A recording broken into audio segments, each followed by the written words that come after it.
Welcome all soldiers to the Fantasy Football War Council's podcast. Here are your generals, Jonathan Arneson, Daniel Gutierrez, and Ali Vagefi. Hello, and welcome to the 66th meeting of the Fantasy Football War Council. I'm your General of the South, Jonathan, and as always, I'm joined by my rival in the North, Daniel, and fellow Southern General, Ali.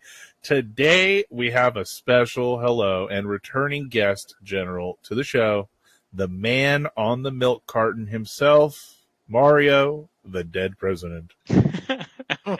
Just to show I still exist. Yeah, I think we needed to bring you out, and people were worried, really, seriously concerned.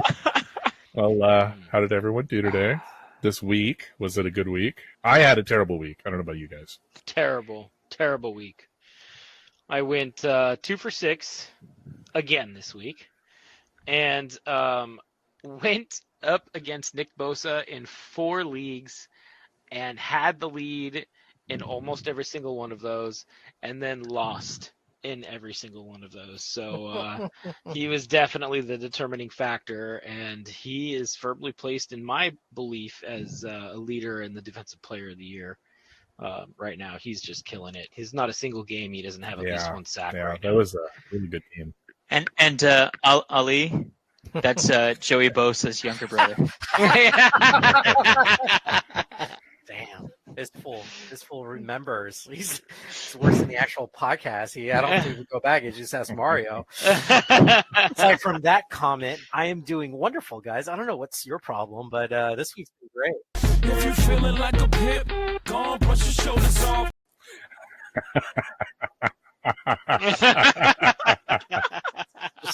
Fantasy football is easy. It's fantastic. All you got to do is listen to this podcast, and you'll be good. Yeah, the man of the numbers. Follow the man of the numbers.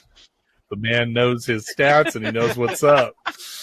All right. On today's War Council, we will review those Week 4 battles and hit those Week 5 pick'ems. But first, the news. So we're looking at Dak Prescott really not being able to get a grip on things yet, which is okay because people are kind of looking at Cooper Rush going, is there really much of a difference between him and Dak? We're seeing quite a lot of completions and not a huge difference there. There's a big difference. Rush is winning games. So there's that. First Dallas quarterback to ever go 3-0. 4-0. 4-0. Yeah, he's doing great. Not putting up serious points as a fantasy quarterback, but he's winning his games, and that's what's important for the team. So he's exactly. efficient. Yeah. It's nice to see. So go Dallas. I guess. Yeah, we actually have to worry about Scott now. Yes, we do. Yeah, he's won. Well, Cooper Rush has been playing, so yeah. Bring back Dak. That's right. But serious question, when Dak gets healthy, what does the coach do here? If they got momentum, it's not like Rush walked into easy games. There's a few late game winners. He had ice cold veins just running down the field and making it happen. So I'll be very curious to see what the coaching staff does at Dallas and see how they're going to take care of Dak when he comes back. Trade him to Denver. They already came out. They have to. He's a lot of their money right now. They got to. Yeah. There's a lot of their money. This is true. I like Mario's response though. Trade him to Denver or trade him to Carolina. One of those two. Well, but either way, they're going to be able to trade one of those guys for some money. So yeah, Jerry Jones loves the guy. He's got to be around. Oh, that's right. I forgot. He's the GM, manager, coach. Good luck, got his hand in everything. Wouldn't you want it? Hence why Zeke is still on that team and Amari Cooper's not. No kidding. Well, hey, and speaking of old names, the Denver Broncos signed Latavius Murray to the running back role, only to lead us into the next bit of news, John. It's nice to see when your first-round running backs go down. So Javonte Williams did tear his ACL. It was feared that he hurt him with that serious knee injury, and it was a torn ACL. He will be out the remainder of the season. Yeah. It's because I got him, guys. That's what happens. It's because I got him. Oh, it's a good thing you have 3 first-round running backs. Yeah. I thought I had 4, but now I got 3. Yeah. It's more serious too. They found that the LCLs ripped too, so it's a pretty devastating injury for him. Yep. Prayers to him. Hope he does well, but that is really bad for Javonte Williams. So yeah. And Javonte Williams owners. I mean, who do they pick up? They got there's quite an assortment there. No, see, so like it's Melvin Gordon right away. If you're looking for someone this week, you go Melvin Gordon. If you need someone in the following week, I would latch on to Latavius Murray well over Boone, gotta say. Yeah, and then if your leagues aren't so deep, Robinson would be a good pickup in Washington because a lot of people don't have a lot of IR room with all the injuries, and we've seen him floating around sometimes. Yep. And he will. That is a very talented young man there. So that's a good note. Yeah. Good point of view from a third MIA. Hey, but he's got treasure hunter twice, though. So you list him the waivers, just start the player. Hey, you know what? Just call me Smeagol. I just keep stashing him on my bench. There you go. I will listen to this man. Each year he does win our treasure hunter award. So props to him. So sad news about Javonte though. Yeah, it's just so mucked up. I don't know if you want to look into the Denver backfield. I'd say it looked maybe. Let someone else waste the waiver pick. Yeah, I would too. Because you just don't know. Try to go for a more sure bet if it's out there. All right. Next bit of news. Steelers finally announced that they are moving forward with rookie quarterback Kenny Pickett. And it's Pickens time! Sell Devontae Johnson if you can to those that are out there. He is on my waivers this week, unlike the mistake I made with Philly, that I will feel all no one's buying Deontay right now. Everyone wants Pickens. Thank God I've been stashing this man the whole season. Oh, I'm happy about that one. I need a wide receiver badly. I drafted him in the rookie draft, and I've been holding on to him too. Why is everyone on Pickens? I didn't watch the game. No. This is from Combine and college talent. This is like the next Megatron. He is phenomenally talented. Just one hand grab like an Odell grab, you know. So all right. I've been watching him a lot because I've got like rookie stock in him, and I've gotten him in a few different leagues. And I've been watching like Steelers game film, and dude's wide open all the time, and Trubisky would just never feed him the ball, and he was getting pissed. You could tell he's getting really pissed. So, and then Pickett comes in, and in the second half he goes 4 for 74 just in that single half. So it seems like they'll have more chemistry because they were on the second team all summer until Pickens got elevated to the first team. So. Yeah, Pickett. Nice. Oh, yeah. Talented kid, so. Speaking of another talented kid, I wanted to throw out some stats. Chris Olave has been killing it this year. And I think, we know it hasn't been as very quiet, but just to put into perspective on how well he's doing, he has more receiving yards, 335 to be exact, than T. Higgins, Jamar Chase, Devontae Adams, CeeDee Lamb, Metcalf, McLaurin, and Mike Evans.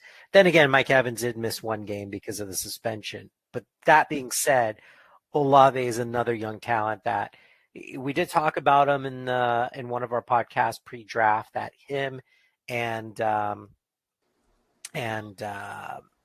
goodness, Garrett Wilson. Not Garrett. We talked about Garrett Wilson, but also Drake London.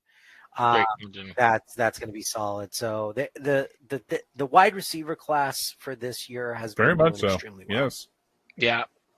Well, the league is definitely transitioning out of the running back. It's not like it was in the 80s, in the 90s. It's not a running league. It's now a high power offense passing league where you have people that can throw 400 or possibly close to 500 yards a game. Well, spread amongst 3 or 4 wide receivers, that's a lot of yards, right? So It is. This is true. it does. And big boomer bust plays, right? We've seen a lot of pick six for touchdowns this year as well, and big defensive games like that. So, all right, more. Yep. Yeah, Ooh, more another sad crack cry. news.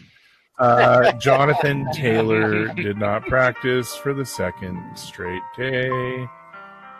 I still have 2 more running backs on my team. It's cool. I feel like the rest of the league now, guys. I only have 2. Check me out. This is what it feels like? Okay. Yeah. At least he didn't go on IR, so. There's been a lot of reports. Yeah. There's been a lot of news. 4 not and I first-round think picks. Camp did come out and say that there's a high probability he will play on Thursday. That's another issue with Thursday games. Short week, not enough time, but they're saying he's going to play. So I want to share this, being that we're yeah, of course he is. And I'm not going to play him because here's the thing. I almost benched him this Sunday. Would you like to know that? I woke up this morning. I woke up Sunday morning and looked at her and I went, I'm going to take Jonathan Taylor out. Am I stupid? And she kind of just looked at me and I'm like, yeah, you're right. I'm stupid. And I put him back in my lineup. Herbert put up like 14 points on my bench. Jonathan Taylor put up, 5 points, 4 points, something like that. It was awesome. I should have stuck with my original and put Herbert in. It wouldn't have mattered, guys. It wouldn't have mattered. So I still would have lost. Yeah. Nope. Yeah. I just know Jonathan Taylor's on the Colts, and they don't really protect their players. They'll like throw some duct tape on him, send him back in. Go on. And anybody see NFL's subtle troll at the Thursday game? It's got Jonathan Taylor. It's got Russell Wilson, 28-3. That's cool. Their numbers are 28 and 3. They're lined up. I loved it. It was a nice subtle troll. The one player nice that they're being extremely troll. cautious with is Shaquille Leonard, and he finally played this weekend and made a heads-up tackle and got a concussion and broke his nose, and so they're not sure when he's coming back in either. So, he's been a wonderful tag for me. Yeah, he should. Yeah, he should go back to being Darius Leonard and that monster of a man. So I mean, he just came off that knee surgery. Was leg or knee surgery? Back surgery. Something else that's terrible. And and he's. I thought he would be able to bounce back. He's still young, but maybe he just needs a little bit more time to relax before doing it. So I think so. I mean, he was practicing in full all year, but they just didn't put him in the game. So. Yeah. All right. Next bit of news. Speaking of protecting your players, let's talk Tua. Yeah. Oh my gosh. Some brain damage there, guys. I hope there's no permanent damage there, but I wasn't watching the game. I watched the highlights, but goodness, that was terrible. There was a specialist that we saw that came out and said that he was so upset because when a person gets one concussion, you can let it heal. Yeah. But if they have a concussion before the first concussion is repaired, then the body forgets about repairing the first concussion, and you live at that level for the rest of your life. Oh, jeez. So that's where the players' union is so pissed off about this, and they went and made sure that the doctor got fired and. Well, there's no way he should have been on the field.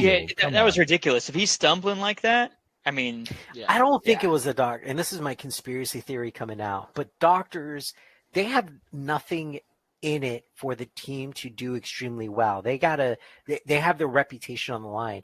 If he was that bad, unless the doctor is part owner of the team, what is the benefit of him sending him back? Or unless he's... So this is where my thought comes in. And I had the same thoughts, okay? And I was having this very conversation the other day. It's like any given Sunday. This is a coach's decision. This is an owner's decision. This is somebody higher up saying, put this person in. And that doctor became the scapegoat. Yeah, he did skip steps. You're fired. He had a form to fill out, and he straight up left some parts blank and sent the guy in. So that didn't help his case. Definitely not. Definitely not. If, Poor Tua. Yeah. I'm sorry I picked you up, Tua. I'm sorry. so I know he was doing so well in my other leagues for me. Thanks, Dan. Yeah. Okay, so speaking of which, we need this week's quarterback watch. Who have you taken or gone for this week? We need to tell our listeners. Disgustingly, I've picked up Aaron Rodgers. Doesn't want to talk about it. He is. Everybody drop Aaron Rodgers quickly. He's the first quarterback that I've had all year that I put up more than 20 points. Going back on Tua real quick, here's the deal with the wide receivers. We saw Hill play with the backup quarterback, and it didn't look like Hill lost a step. So that makes me believe Hill is amazing, and you should always pick him up in every draft, and he will always do incredible. I don't know about anyone else. Yeah, he's like DeAndre Hopkins was back in his prime, where anyone could throw to him and he's going to make some yards. Or like Samuel now, Deebo Samuel. Like you saw the Monday Night Deebo Samuel's been awesome. Amazing. Yeah. Yeah. Well, Yeah. as soon as Garoppolo And that's a guy who went can back block in, too. Debo went off the charts, you know. Yeah. Yeah, those two work well together. Mm-hmm. Ayuk, sell. Yep, absolutely. All right. So, Run Patterson placed on IR. He hurt his knee, and they're not sure when he's coming back. And, he's another guy that was doing really, really well for me that I got in the late rounds, a running back, and been able to run the flex position because he does wide receiver also. Thought it was a real smart move. He put up a hell of a lot of points, and going to have to fill that spot too. Yeah, it's a bummer. So back onto the brain damage. Everybody see everything that Antonio Brown's been in the news for recently? Oh, we know that. Like, all right. So today it was announced that Tom Brady and Giselle are both hiring divorce lawyers. I don't know if everybody heard this. I heard there was rumors, but I didn't know it was. He's going to go back to being a poor football player. Yeah, well, that's all right. I mean, maybe he'll play more than 1 year now. So. Yeah, right. There, that's what I'm hoping for. So, apologize for your marriage crumbling, but I hope you take us another Super Bowl at least. 50 years old, slinging it out there. Yeah. So, but the big trolling stuff happened was Antonio Brown posting the picture of him and Giselle.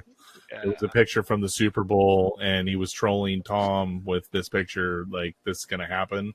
And it was them hugging. Dude, Antonio Brown is, like, going to go broke soon. Like, he cannot responsibly financing his money with that mindset and attitude. What team is ever going to pick this guy up? No one. What is he going to do? He was just in Dubai. He was just in Dubai 2 days ago and flashed people in a pool. He was floating in the pool and just floated his body to the surface. And, oh, look, there's his dong hanging out. And, flash it to a woman and just goes back down again. And, like, this was caught on tape. It's been passed around. He posted it to his social media account. They will kill you there. Like, his brain is not... Dude, right? Yeah, so this is going back to the concussions are a problem. Like, they damage your brain. It's real, and this is proof. From what I hear, his brain's been damaged for quite a long time, though. But still. Well, I'm sure it doesn't help. It just comes back to that one hit when he's playing Cincy, across the middle. Like, who's that linebacker that everybody said was dirty? Who kind of was perfect. Yeah. Oh, perfect! Yeah. I remember that hit. Yeah. That was a double right there. Like, first was the shoulder pad, and second was the ground. So. Yeah. All right, let's move on. That's enough for our news. Let's move on. We have some quick highlights of our listener league. We want to throw some shout-outs. Our 3-0 team has come to a crumble. They lost by, it was less than 2 points to our 0-3 team. Congratulations getting your first win and taking down the Giant. Bayonet Bombshells took down Team Aaron Bear, rock on. And our other 3-0 team lost. Say I Won't lost to Christian Cup is number 1. Gotta love the name, by the way, Oli. You took down the other 3-0 team. Yeah. So I've told you it was a great week this week. And I am now 4-0 and in the basement. Oh, we only have one team. That's okay. I'm not far ahead of you. I'm 1-3 right on top of you. So don't listen to us, Yeah. people. We know nothing. So Yeah. Don't worry, speaking of everyone, which, I got you. yeah. Speaking of which, we have a question. Ollie, take us away because don't listen to me or Daniel. All right, so we got interesting one. We got Shaw from NorCal writes, "Hey dude, some dude in my league put James Conner up for trade for an equivalent wide receiver. What are some wide receivers that would make sense?" That's a good question because here's a couple of things about James Conner. Number one, he plays for the Cardinals, so that's a tough one right in itself because they play a committee to a certain extent. If we look at James Conner's snap rates, he started out pretty good, about 72% of the snaps. He got injured, so he went down, but he's about 60 to 65% of the snaps. So he's taking the bulk of it, but he's not going to be that running back that guarantees you 15, 20, 25 points a game. He's going to be hit or miss. He's going to have a couple of good games this year. He's not going to be that stellar one. So, guys, in my opinion, he's worth no more than maybe a second up wide receiver. That's just my Well, here you gotta check out it. So high end, absolute high end. This is kind of a stretch. Let's see. So I want to go higher than Drake London because he's only a few points higher. You get Corey Davis. I mean, if you could get Drake London for or trade him, I mean, I think Drake that'd be a London win. is going to start slow and then it's going to pick up towards the end of the year. He's already doing great, and slow is still great. So I think that's still too much for someone like James Conner personally. They're in the same, so they're right within the same point range. They're within. So you've got Mike Williams, Garrett Wilson, Rashad Bateman, Drake London. This is the high end of what I would consider him worth. His actual value would be in the range of a Terry McLaurin, Amari Cooper, Yeah. and Jamar then Chase. Thielen maybe. and then you start dropping down into. Shut up about Mari Cooper. Ouch! Yeah, that was a kick in the nuts there. I'm just saying, if we're going off points here, guys, I mean, No, not far off. So, Yeah, he's got me 10 points a game. yeah. a DK Metcalf and a Devontae Smith. I mean, that rounds out about what is the low end of what he's worth. I wouldn't go lower than that. So I agree. So if you desperately need a running back, then you could trade a second tier wide receiver for him. But I wouldn't go anything higher. And honestly, that person shouldn't expect anything higher to begin with. Good luck. oh god, no. James Conner is very touchdown dependent. So yeah. Yeah. All right, let's dive into our week's battle and let's get this one over with, Sean.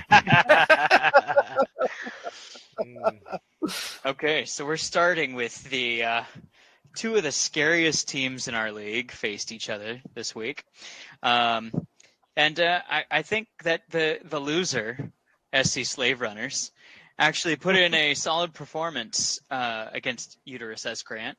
I mean, I can't believe someone so deep at the running back position got beat at the running back position. But she's got a killer team with killer waiver instincts, and you know, I would have picked SC Slave Runners over her because of the Justin Herbert rib injury. So him versus a Tom Brady going against KC, which could have been a shootout. I was like, all right, well, I think I'd pick Brady over Herbert, but she played it safe and stuck with Herbert. If she wasn't feeling well and went with Jared Goff, she would have beat him by 37 points instead of just 22.2 because Jared Goff just went off. Even though he had no receivers, he just kept shooting it over to Hawkinson like crazy. And that led to Hawkinson going up with 35.9 points for a tight end, which is nuts. But, you know, even if she'd played her backup tight end, she still would have beat John because Fremont put up 14 points to Darren Waller's 3.9. So it could have been a closer game, but yeah, she just monstered it through with a hell of a tight end performance there. And then I just can't believe going back to our running backs. All three combined beast moded it for 88 points. 88 points in just the running back position. We got 2 running back positions and a flex, and man, she just crushed him, running over. Jonathan Taylor on John's team didn't even feel like showing up after that. He just kind of sat on the bench and what did he get? 4 points. So yeah, it was rough. It was rough. So it could have been a lot closer. But you know, it worked out. She put her best foot forward and tweaked it right into John's hindsight. So congratulations on the new mother for her first spanking, and congratulations to the 2 new parents. Can you invite Mario back every time you lose? Because that was no, that he had a home run. That was a I think grand he's still being a slam. little bit nice too, because if you look at the max points, if they both still played their max points, she still would have beaten him by 40 points plus. Mario, you can go another 5 minutes. Yeah. Keep on waxing poetic. This is beautiful. We'll sacrifice the other battles for this one. Yeah, go ahead. Let's It's keep cool. talking about how bad John's team did. Yes. Still did way better than yours. It's all right, man. It's cool. So, yeah, this is a rough loss. And just Taylor, Waller, all letting me down. Yeah, I'm going to the waivers for a tight end this week, fellas. Yes, Waller's let me down enough. So, at least I have a free spot with the IR now because of Javante, though. So that's cool. At least I don't have to drop one person. So. But congratulations, honey. She crushed it, and she knows it too. She's made plenty of comments throughout the day. So. Very nice. Yeah, as a good winner should. Yeah. So as a good winner Keeping it should. competitive. Yes. Oh yeah. All right. Well, in our next game, Boston Teabaggers against the Mixon's Brigade. Daniel, you dirty, dirty man. Daniel, well, here's what Daniel did. Daniel, quote unquote, immunized his quarterback situation by picking up Aaron Rodgers. You guys see what I did there? But really, like, regardless of this terrible decision and his other terrible decision to start a running back against one of the greatest defenses of all time that Daniel should have picked up and didn't. All that aside, he made an incredible decision actually back in August to pick up Dameon Pierce. Well, we're good on you because he scored. He was your best player on the team, scoring almost 30 points. So solid pickup back then, but it wasn't enough. I'm sorry, but you did great regardless. I'm sorry. I'm mad automatically. Yeah. Automatically, I just assumed you lost based on those terrible decisions. Sorry, I convinced myself. But even based off of that, you still were able to win 182 to 174. Although I do think you need to work on your wide receiver situation, all seriousness, with Tua out. We know Hill would be okay, but I know you got Waddle playing. That's going to be a toss-up with the new quarterback. Not saying it's going to be good or bad. It's just going to be a gamble. And Pittman, another coin toss with that Indy offense this year. So going to be tough for you for the next few weeks. But finally, Mixon's Brigade gave an incredible effort. And honestly, it came down to the last few minutes of the Monday Night Football game. And if Fred Warner would have picked off that interception, ran it back for a few yards, he could have actually won. So great effort, but Daniel did overcome. Congratulations on the win. Yeah, this was a big win. It was a good win. I did not expect this win either, so congratulations. And now we have a new drop. Whenever Waddle or Pittman go off, we toss a coin to our Witcher. So I'll be the Witcher. I'm good with that. Yeah, this was good and a nice close matchup. This is the Purple Heart, wasn't it? Yes, 8.2. This is it was a Purple Heart. Sorry, I didn't mention it. Purple Heart. Congratulations. Yeah. I don't know if it's a congratulations, but Alan takes a Purple Heart, so there's one. So All right. On this battle, we have our second blowout. Not as big as the first battle, Red. But 41.67 is our second largest blowout of the evening. Guerrilla Warfare took it to Cool Hand Dude this week and showed his Cowboys can be helpful. But it was the fantasy killer himself, Josh Jacobs, with 37.6 points, carrying his team and the Raiders on his back. George Kittle and Devonta Smith, who left an unforgiving disaster on Cool Hand's roster. Good hunting, Guerrilla Warfare. Everyone start checking the bushes. That's what I say. I mean, he needs to change his tight end spot 2 weeks in a row, a 0. He's still got to win, but, like, obviously Schultz ain't doing something. So Yeah. I mean, yeah, Schultz was a gamble even before the game, but I want to know what your guys' thoughts on Kittle. I mean, he's arguably a great tight end, one of the best tight ends in the league. Does he get enough chances? I mean, I don't know. It's just he's most of the snaps. They don't utilize him the way I think they should. He blocks 70% of the time. That's why I don't draft him in any of my leagues. And I just gave a recommendation to a first-time fantasy user that has him to pick up somebody else and bench the man. Not to drop him, but to bench him. It's if he doesn't do good for a few more weeks, then we have the conversation of dropping him. But yeah, because his potential is just completely off the charts. But exactly, yeah, it's the same with Waller right now. If they keep throwing to Adams and whatnot, and he's not getting the looks, it doesn't help us in fantasy. Oh, I instantly dropped Hunter Renfrow after watching no targets go to him and it all goes to Adams. Cool, but Waller's getting nothing after 3 weeks, 4 weeks now. I need to see something from Waller in a week or two, or I'm going to drop Waller. Yep. I mean, it's gonna come up. So. Well, same here. Cool Hand also has Pitts on his team, so he only put up 3. So he did start his best tight end, at least. Does he want a cookie? It's just a shame the way that they're using Pitts in Atlanta right now. He's got so much more potential. Yeah. And they Very need much so. and Very they much need so. it. Like, you know. Oh yeah, especially now with Patterson out, we'll see maybe if his usage goes up. Yep, we'll see how that goes. Yeah. Let's hope, because I've gotten him a couple other leagues. So. Well, Voodoo Man, your team let us down. Well, let me down because I actually picked you this week. I finally picked you, and I see what that got me. Well, congratulations, Lead Balls, for thwapping Union Ambush.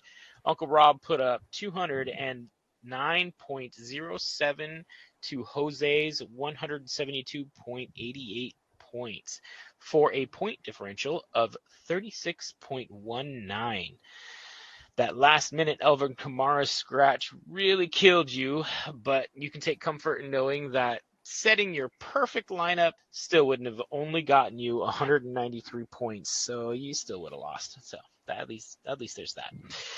Lead Balls has won 3 straight after a disappointing week 1 showing, and he's still proving that he's the champ. He's got a championship caliber team, and he's going to be a force in the league this year. So congratulations on the win, Uncle Rob. And he's stacking them up. One of 4 teams over 200 points this week. So, yeah. He has definitely shown that he's a strong team. So, And I will say this for Union Ambush is that the Alvin Kamara news did come out a little late. So he missed that. Well, it was a London game. Yeah. That's a 6:30 in the morning game. Yeah. So in London. Yeah, he did miss that note and texted that out like, crap, I missed. And I want to say that was like a Tuesday. 3:30 in the morning. Yeah, that was a 3:30 in the morning notification, FYI. Just like any normal person, he's sleeping. So, I think he's just getting home at that time. Let's put it this way: looking at just our app for fantasy football, 50% of people kept him in. So there's enough people, and I bet you that 50% were West Coast and Pacific Standard Time. Yeah, so, I benched him the night before in a different league. I was like, not playing with that. I'm just gonna... Did the same, and I put Josh Jacobs in that spot. So, I Maybe still feel lost, better, but that's so. okay. Yeah. In our final battle of the evening, the battle we've all been waiting for to ignore. The Carpetbaggers beats the man on the milk carton with a massive victory of 100.26. Yes, I said 100 points. 236.96 to 136.7. Ollie annihilates Mario in our largest score of the year to earn himself a Bronze Star of the Week for the biggest blowout and also the Medal of Distinction for the highest score of the week. Congratulations, Ollie. While on the losing side, Mario takes home his third manager MIA, and it's only week 4. The fastest in the cannon fodder, and now making his push to bring home that golden princess and become this year's prisoner of war. Should we tell him, guys? Mario, you're supposed to go for the first place trophy, not the last place trophy. Have you reached out to your players like a good fantasy manager and given the Remember the Titans speech yet? I just feel like a great Chargers fan right now. Everything's there on paper. I know what my players can do. They're showing me on the bench every week. And then as soon as I put them in the starting position, they're just not doing it. Like you look at the defense, the Chargers, and the offense, and you're like, they should be smiting the other teams. And kind of feel like my fantasy team's doing the same. Well, that's all right. It's okay. Your team needs a little motivation. They're good on paper, but that doesn't mean much. So that's okay. Fire everything. Fire everything!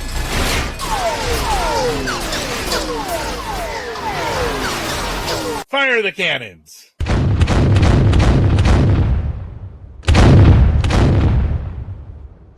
Yeah, I don't know. You need help. You're really good at your waivers, so I know you got this. You're probably going to get pickings today from everybody, right? Yeah. I don't see anyone else higher on the waivers. Damn it. No. Yeah. Well, yeah.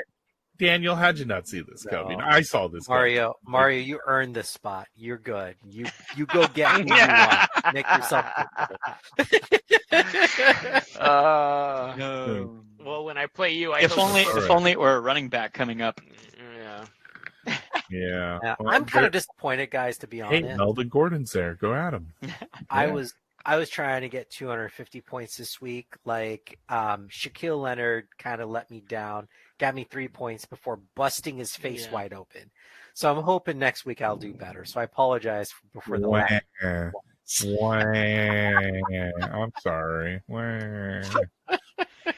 All right. Daniel, take us away. Let's move on. His head is getting stuck in this podcast.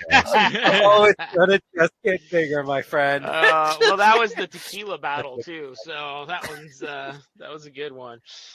All right, and Mario, for the second time this year, wins Treasure Hunter of the Week by picking up Geno Smith, which everybody laughed at him for. So good job, Mario.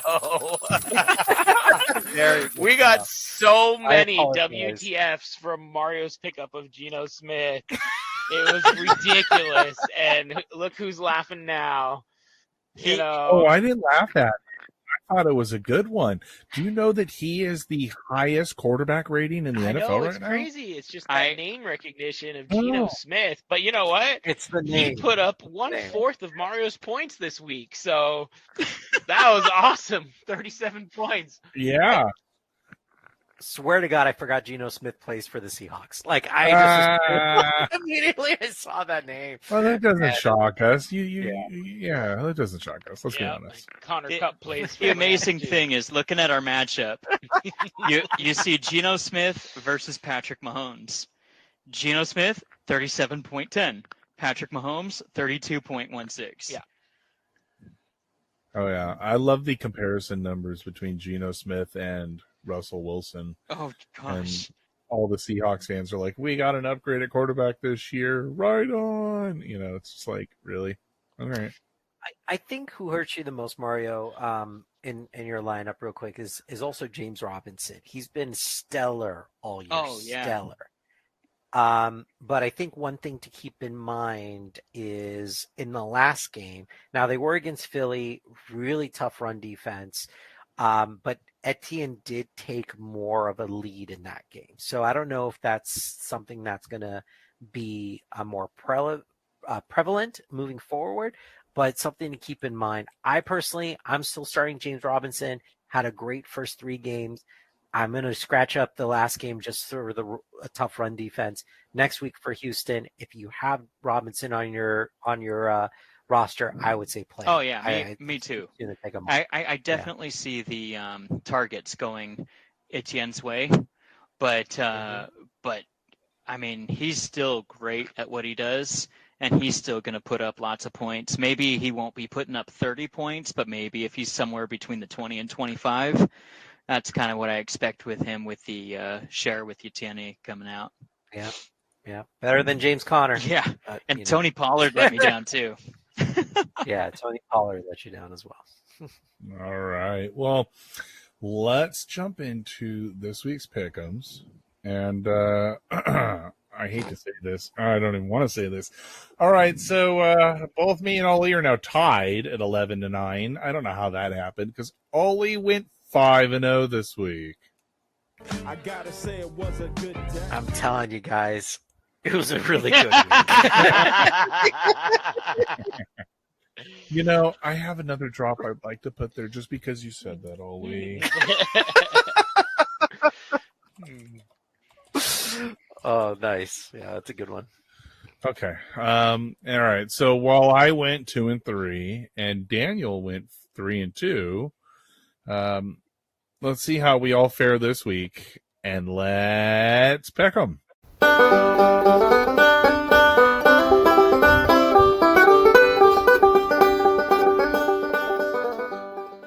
I don't want to.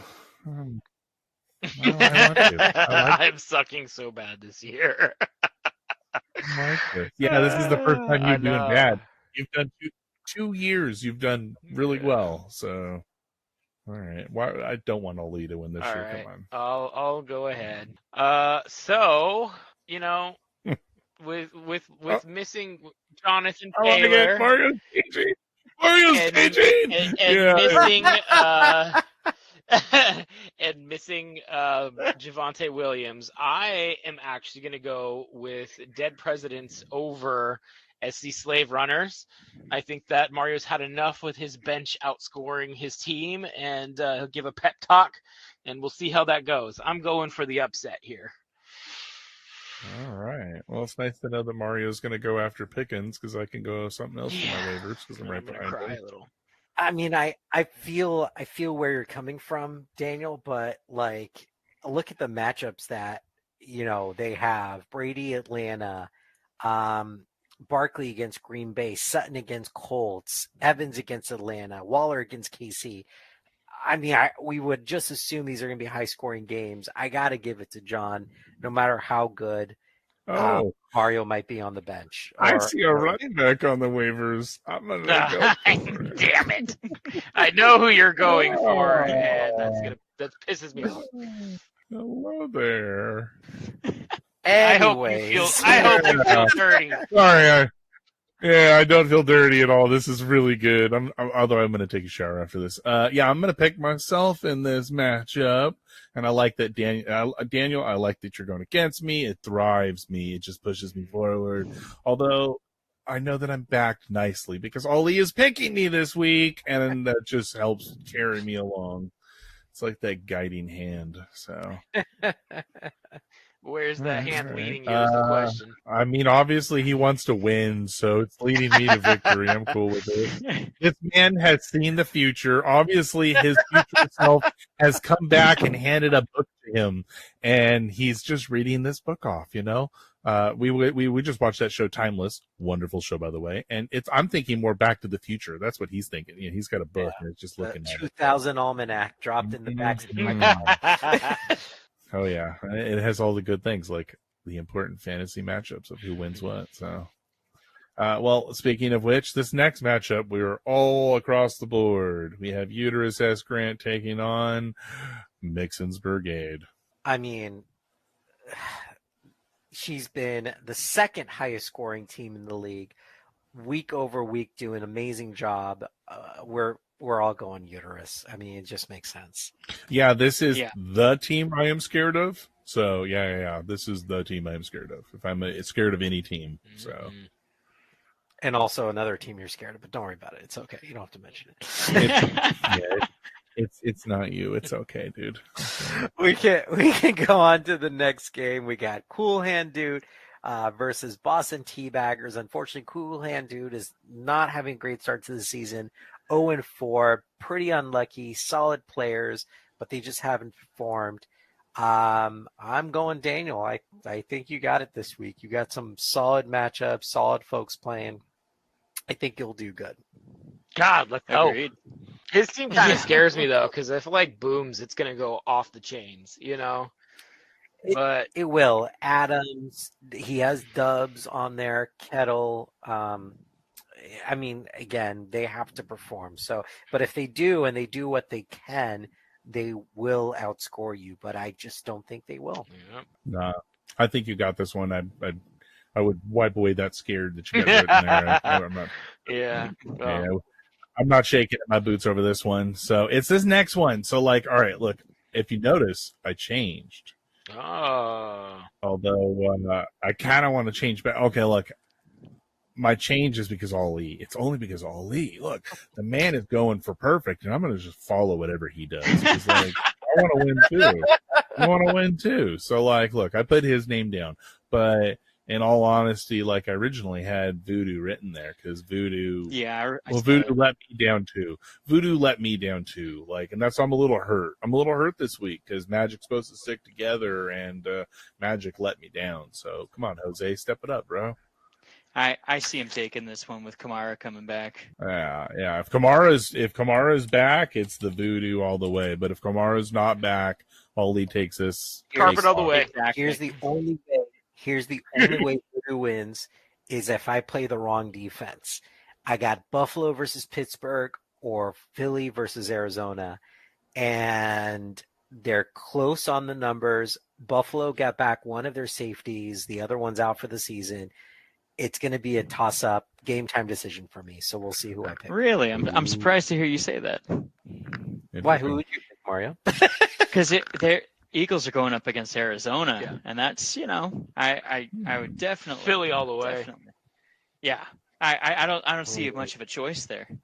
Pittsburgh with the new These quarterback. boys are swaying to you. I think the new quarterback's going to show some flair, and the Bills are kind of still reeling. So. The Bills don't have a lot of corner depth at the moment. I wouldn't be thinking they're going to do well.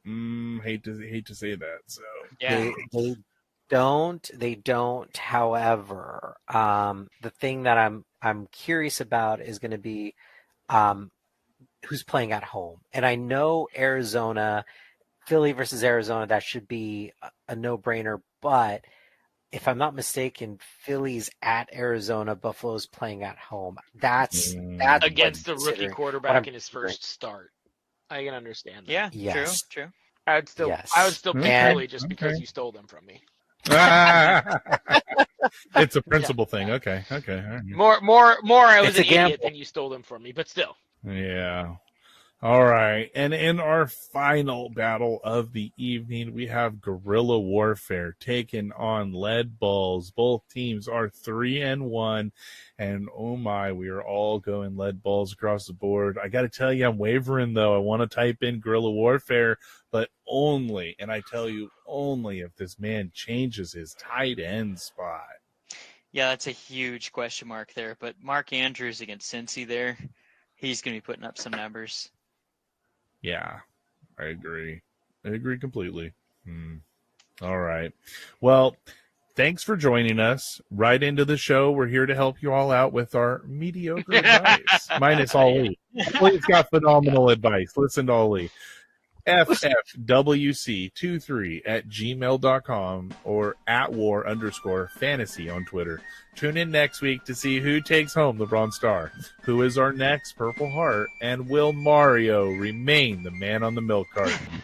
Thanks for marching with us, and as always, Stay vigilant, soldiers.